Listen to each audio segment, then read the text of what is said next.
Well, the election of Ronald Reagan in 1980 was one of the biggest tragedies that faced black people because his policies and the policies of the neoconservative movement hurt black people profoundly, both in terms of the government's funding to programs that supported the black community and also the philosophy of criminalization of the culture, where some of the ways in which drug policy were used in terms of sentencing began under Reagan.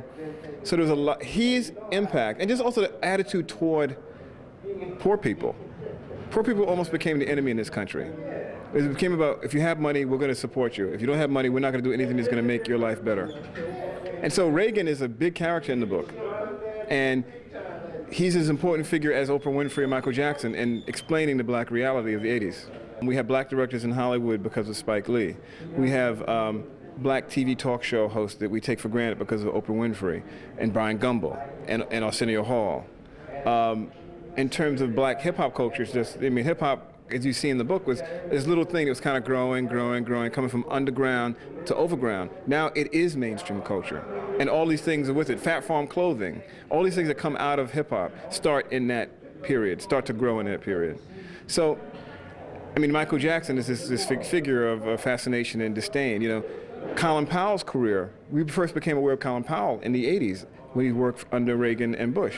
So you can look in every direction of American culture and see black people in the 80s and their rise as a central part of that. Well, it's funny, it's not even like ancient history. The fact is that Russell Simmons is still a big force in their lives. The fact is that Puffy's career starts in the 80s.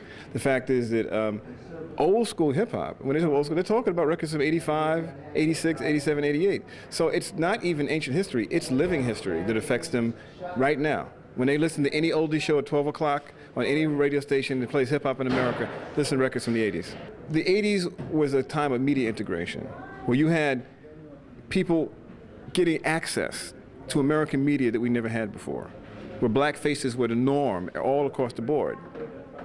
And that we take that for granted. Things we take for granted now in 2004, the seeds are planted in 84, in 89, and 87. So it's a very unique period. And the reality that we have today starts then.